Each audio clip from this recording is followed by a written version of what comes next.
Radio Publique Africaine.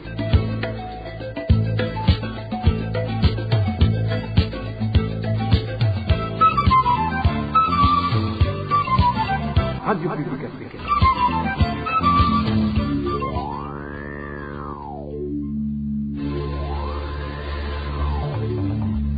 C'est le moment de suivre le journal parlé en français. À la présentation, Émile Nivasumbo. Nous sommes le 27 juillet 2023. Bienvenue dans ce journal dont voici les principaux titres. L'adhésion à la microfinance est libre. La Fondation pour le logement des personnels de l'enseignement répond aux grognes des enseignants. Vous allez suivre son représentant tout à l'heure. Et Charles Nditi réclame la libération de Clément Nkurunziza. Rien de palpable ne prouve sa participation au massacre des étudiants Hutus dans les années 90, indique cet ancien cadre de l'université du Burundi que vous allez également suivre dans ce journal. Au cours de cette édition, l'on évoquera aussi les conséquences probables de l'asthme dont souffre la journaliste Floriane Ilangavier détenue à Muyinga. La rédaction s'est entretenue avec un médecin. Voilà pour le sommaire. Le développement, c'est tout de suite. Politique pour commencer, la démocratie et la réconciliation recherchées lors de la mise en place de l'accord d'Arusha ne sont toujours pas au rendez-vous au Burundi. C'est ce que déclare Dr Alphonse Rugambarara pour expliquer pourquoi l'évaluation du système des quotas ethniques programmé par le Sénat, sans toutefois évaluer l'accord d'Arusha en entièreté, n'a aucune importance.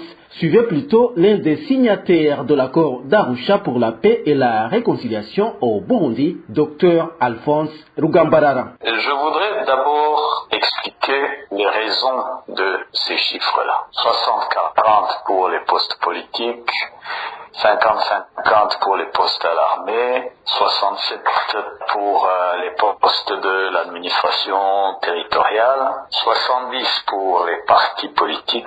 Ces chiffres-là ne sont pas les plus importants de l'accord d'Arusha. C'était pour nous, quand je dis nous, c'est ceux qui ont signé l'accord d'Arusha de bonne foi, en pensant essentiellement à la paix et à la réconciliation. Donc c'était pour nous une façon de procéder à une cohabitation pacifique de ceux qui étaient dans cette guerre civile, parce que les reproches les plus importants qui étaient venus étaient: les Tutsis sont majoritaires dans cette position, la réclamation était ethnique. Il fallait donc que nous trouvions une formule pour cette cohabitation pacifique, en spécifiant bien que ces chiffres-là n'étaient pas des chiffres permanent. C'est écrit dans l'accord d'Arusha qu'il y aura une évaluation. Mais seulement cette évaluation. Et là, il faut que vraiment le Sénat le comprenne.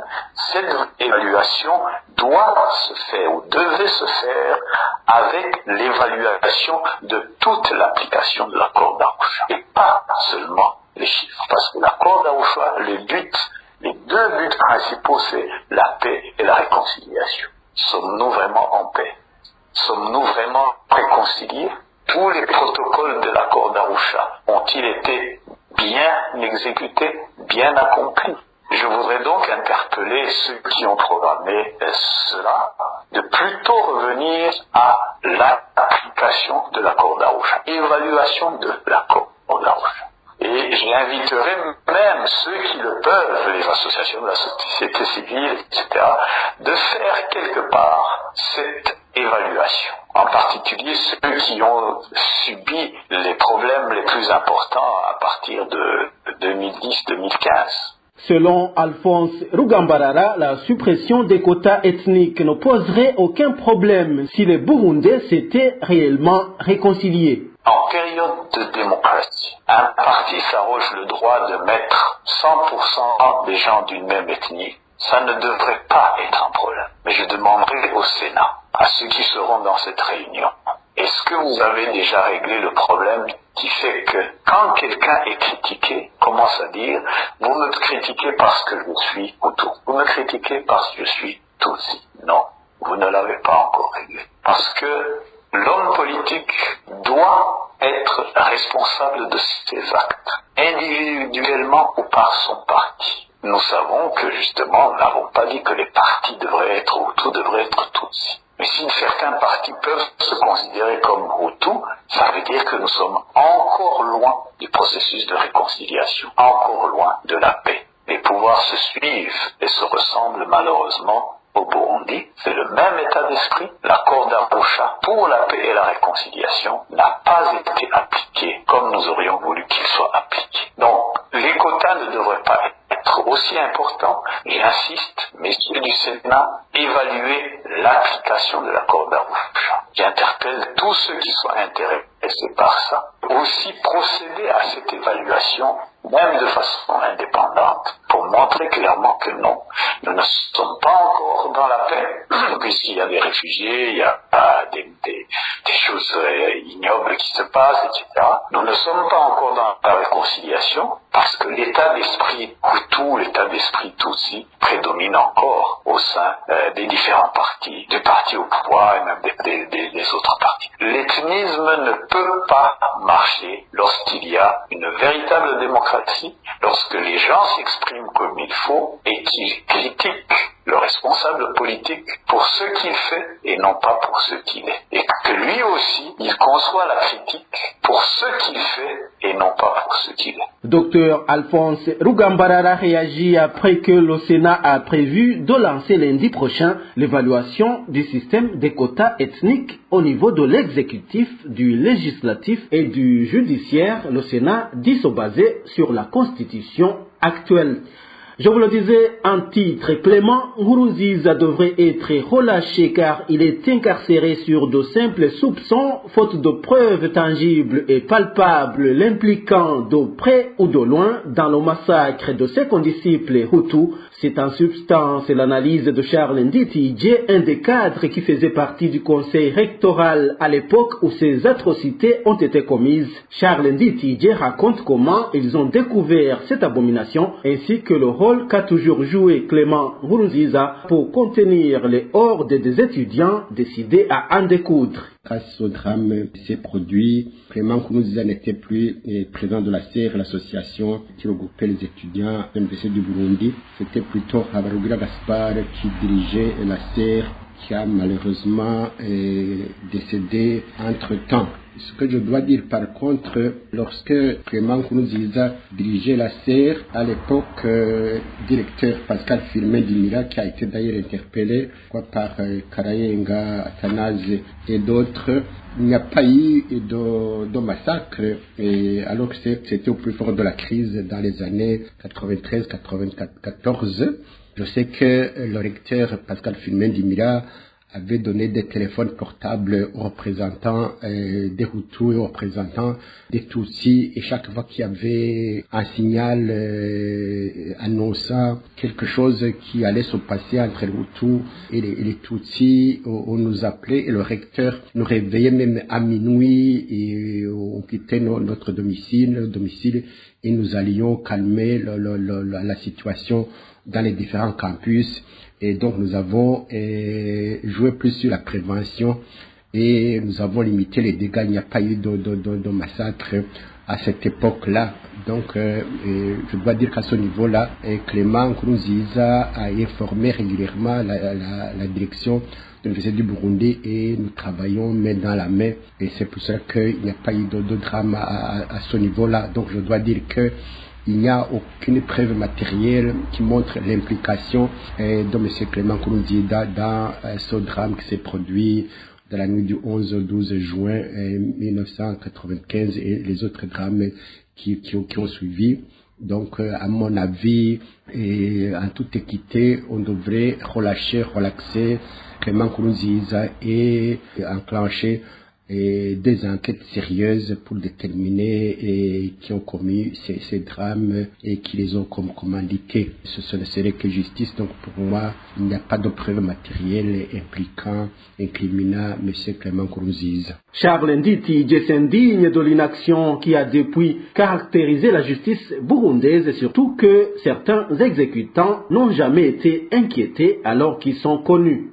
Quand des étudiants Hutus ont été massacrés dans la nuit du 11 au 12 juin 1995, moi j'étais directeur administratif et financier à l'Université du Burundi. Nous n'avons malheureusement été mis au courant que dans la matinée du 12 juin, après le régissement des couleurs nationales, nous sommes rendus dans le campus Mutanga, lieu appelé Tropicana, et c'est là que nous avons constaté la catastrophe et des étudiants gisés et égorgés dans des mares de sang.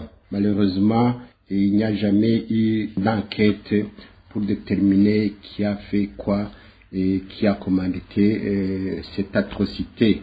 Il y a même dans la foulée des travailleurs qui ont été tués au campus Kiriri, semble-t-il, pour venger ces Hutus. Il y a même des étudiants qui ont tué aussi d'autres travailleurs Hutus en guise de représailles. Là aussi, il n'y a pas eu d'enquête.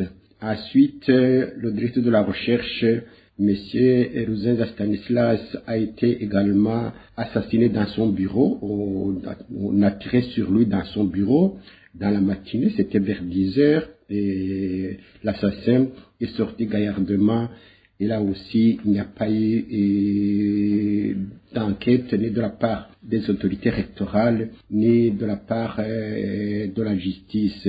Je vous le disais également dans les titres, la maladie chronique d'asthme dont souffre la journaliste Floriane Irangawie, incarcérée à la prison centrale de Muyinga, est une maladie qui se complique progressivement et qui tue lorsqu'elle n'est pas traitée à temps. Et comme elle s'attaque aux parties respiratoires, Dr Thierry Mako indique qu'une fois au stade avancé, le patient doit être traité et suivi par des médecins spécialistes en la matière. Suivez plutôt Dr Thierry Mako qui explique d'abord le système évolutif de cette maladie. L'asthme, c'est une maladie inflammatoire chronique des bronches. L'asthme provient de l'association d'une prédisposition génétique. Pour donc avoir une crise d'asthme ou l'asthme, il faut une combinaison de la prédisposition familiale et des facteurs environnementaux favorisants. Chez une personne asthmatique, les bronches sont sensibles à certains facteurs comme le froid, la fumée de cigarettes ou la fumée tout court. Cette grande sensibilité, donc une hyperréactivité des bronches, c'est la conséquence de leur inflammation permanente. Lorsque ces bronches enflammées sont agressées et elles réagissent en se contractant et en produisant des mucus. Cette réaction gêne le passage de l'air dans les bronches. C'est la crise d'asthme. C'est une maladie qui est grave parce qu'elle s'attaque à la respiration. La respiration étant primordiale pour tous les autres organes. Les symptômes les plus fréquents, c'est l'essoufflement. L'air ne parvient pas à entrer et sortir au niveau des poumons comme il se doit. Une sensation d'oppression au niveau de la cage thoracique. Une difficulté à respirer profondément et une toux qui persiste. Et la première chose, c'est l'hygiène de l'environnement. Selon la sévérité de l'asthme, il y a des paliers, il y a des niveaux. Le premier niveau, on va parler d'asthme intermittent. Le deuxième niveau, d'asthme persistant léger. Palier 3, on va parler d'asthme persistant modéré. Le palier 4, on va parler d'asthme persistant sévère. Et palier 5, on va parler d'asthme persistant très sévère. Alors, selon les classifications, le traitement est différent. Les premiers symptômes peuvent être traités par un infirmier au niveau du centre de santé ou bien par un autre médecin qui n'est pas nécessairement un médecin spécialiste. Mais si ça commence à aller au palier 3, persistant modéré, persistant sévère, et vous comprendrez qu'on doit avoir un médecin spécialiste qui va prescrire d'autres examens complémentaires pour confirmer le niveau et pour voir les conséquences de cet asthme. Parce qu'il y a des complications qui peuvent avoir lieu. Ça nécessite un niveau de traitement supérieur, un suivi, un traitement de fond qui est contrôlé, suivi par un pneumologue. Et parfois, s'il y a des crises très aiguës, c'est même en réanimation qu'on doit traiter. Alors, l'asthme, c'est une maladie qui, à la longue, si elle n'est pas bien traitée, peut entraîner une insuffisance respiratoire chronique qui pourra plus tard entraîner une insuffisance cardiaque.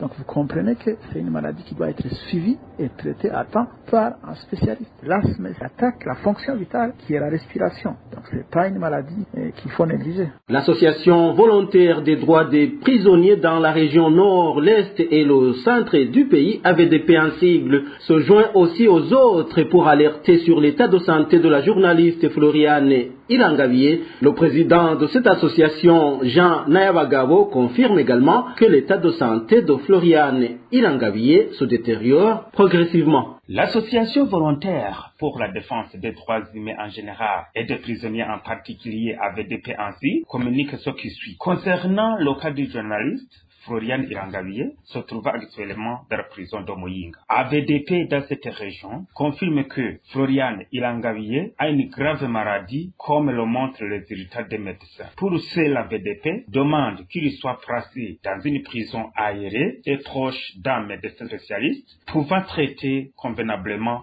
sa maladie. AVDP dans cette région vont dans les plus brefs délais qui, à leur tour, vont communiquer avec la Direction générale des affaires pénitentiaires de JAP pour demander le transfert de Florian Irangawiye vers une autre prison. AVDP dans cette région demande aux autorités compétentes ayant les questions des prisonniers, dans les attributions, de faire respecter la loi régissant les prisons. Le prisonnier a droit aux soins de santé, il a droit d'être dans la prison qui est proche de son tribunal. La VDP a constaté qu'il y a le non-respect de la loi dans les établissements pénitentiaires car les droits de certains prisonniers sont menacés ou violés. La VDP demande que tous les prisonniers puissent jouir de leurs droits sauf celui de circuler librement. En somme, la VDP demande que toutes les mesures possibles soient prises pour que Florian Irangawiye soit placé dans une prison, le facilitant d'avoir un médecin spécialiste et dans les conditions pouvant permettre à sa famille de suivre l'état de sa santé, car la santé en don irrécupérable une fois perdue. Voilà, c'est Jean Nayabagabo, président de l'association volontaire des droits des prisonniers dans la région nord, l'est et le centre du Burundi, AVDP en sigle. Dans un instant, nous nous rendons dans la prison de Bururi. RPA. Les détenus de la prison de Bururi indiquent qu'ils vivent dans une situation très déplorable suite au nombre pléthorique des détenus. La capacité d'accueil de la prison de Bururi est de 250 personnes et pourtant elle renferme plus de 470 détenus. Actuellement, certains détenus passent la nuit debout en attendant que leur tour de dormir arrive. Ils demandent aux autorités habilitées de remédier à ce problème. Les détails avec Inès Gakiza. Jusqu'à ce jeudi, la prison centrale de Bururi comptait 470 prisonniers. Selon notre source, sa capacité d'accueil est de 250 prisonniers. Suite à leur race surnombre, les prisonniers alternent pour dormir. Certains restent debout toute la nuit au moment où leurs codétenus dorment.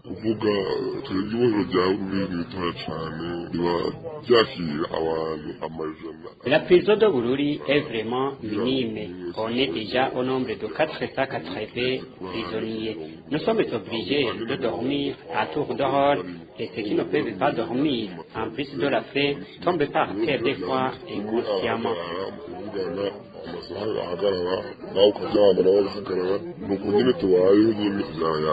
D'après les mêmes sources, les cellules diffèrent. Une chambre qui héberge peu de prisonniers compte 30 personnes. Les conséquences sont déjà là. Combinées à la mauvaise alimentation, les détenus commencent à tomber en 50. Les conséquences ne peuvent en aucun cas manquer, alors que tu as fait et que tu ne dors pas. La situation au sein de la prison est vraiment déplorable. Nous sommes en mauvaise posture. Actuellement, ces détenus de la prison centrale de Bururi demandent à la Direction générale des affaires pénitentiaires de faire de leur mieux pour trouver une solution à ce problème. La rédaction de la RPA a essayé de joindre le directeur de la prison de Bururi, mais sans succès. La prison centrale de Muramvya vient de son côté de passer 4 jours sans eau potable ni électricité. Certains détenus qui en sont capables achètent de l'eau à l'extérieur de la prison où un bidon de 20 litres leur coûte 500 francs. Dani Claire et la Trompe. La prison centrale de Muramvya connaît depuis lundi dernier une coupure du courant électrique et d'eau potable. Selon nos sources à la prison de Muramvya, seuls les prisonniers qui ont un peu de moyens utilisent l'eau qu'ils achètent en dehors de la prison à 500 en bidon de 20 litres. Sur les 500 francs, ils doivent ajouter 100 francs de transport destinés aux détenus qui sortent de la prison pour vaquer aux activités champêtres, car ce sont eux qui amènent cette eau à l'intérieur de la prison. Nos sources au sein de la prison de Muramvya indiquent que certains prisonniers ont presque abandonné la lessive car ils ne peuvent pas trouver facilement les 600 francs pour acheter de l'eau.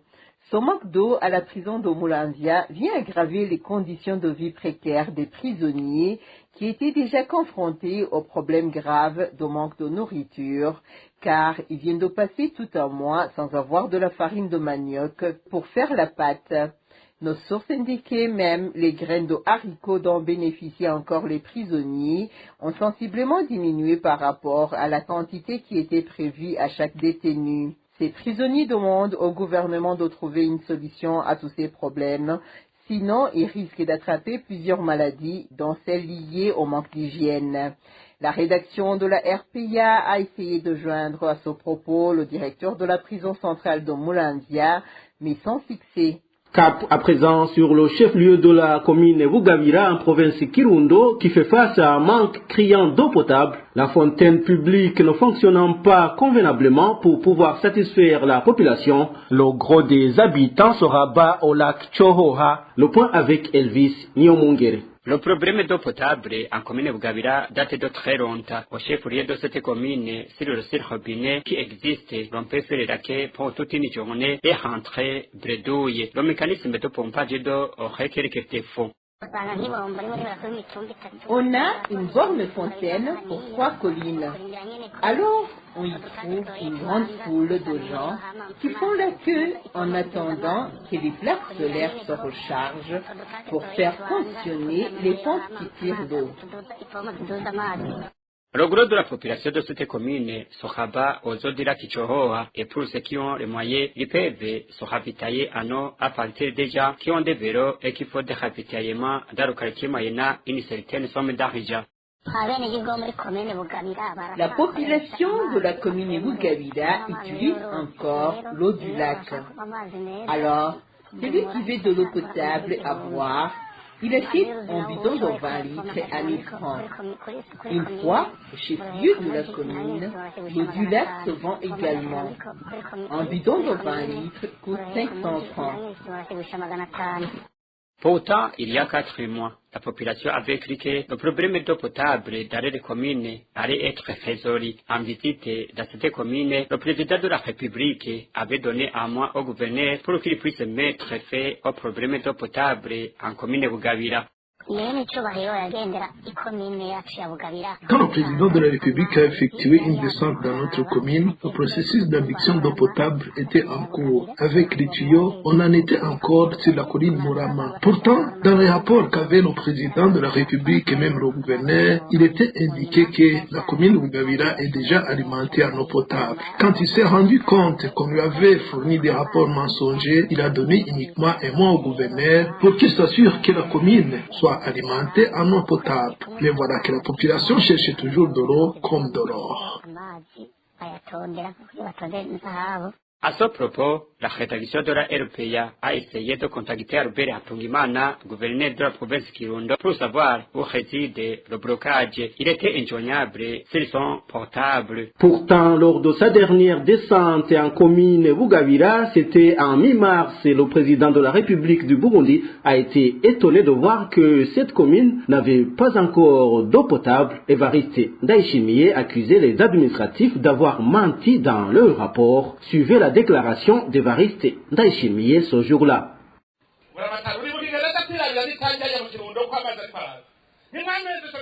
Gouverneur, est-ce que je ne suis pas venu moi-même vérifier sur le château d'eau à Kirundo que la commune Bugavira avait été déjà servie en eau potable? Est-ce que vous ne m'avez pas menti disant que la commune avait déjà de l'eau potable? Est-ce qu'il faut que j'arrive moi-même sur le terrain pour que la population ait un service quelconque? J'ai suivi le processus d'adduction d'eau potable dans la commune Bugavira depuis 2020.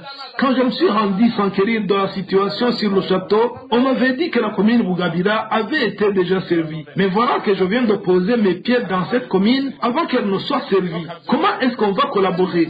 Si la personne qui a gagné le marché n'en est pas capable, qu'il rentre. Le ministère venait de s'arracher des succès, mais voilà que les points viennent de chuter pour une petite chose.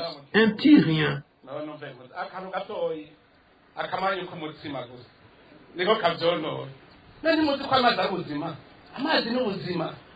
Parlons à présent de la Fondation pour le logement des personnels de l'enseignement, FLE en sigle. L'adhésion à la microfinance mise en place par cette fondation est volontaire selon le président de son conseil, Victor Ndabaniwe. Dans la conférence de presse de ce matin, Victor Ndabaniwe a aussi fait savoir que la Fondation n'a jamais exigé aux enseignants de contribuer pour constituer le capital, mais plutôt qu'elle leur a demandé de contribuer pour leur logement. Selon toujours Victor Ndabaniwe, cet argent est remis aux enseignants une fois qu'ils remboursent leurs dettes. Depuis que la Fondation pour le logement des personnels de l'enseignement FLE a entamé les procédures de création d'une microfinance pour les enseignants, des informations erronées mêlées à des spéculations sans nom s'observent. Pour faire face à ces dernières, les organisations syndicales fondatrices de la FLE portent à la connaissance du public officieux. La Fondation pour le logement des personnels de l'enseignement FLE est le fruit des négociations qui ont eu lieu en 2020 entre le gouvernement et les syndicats des enseignants. À l'issue des accords du 4 juillet de la même année, les deux parties se sont convenus de mobiliser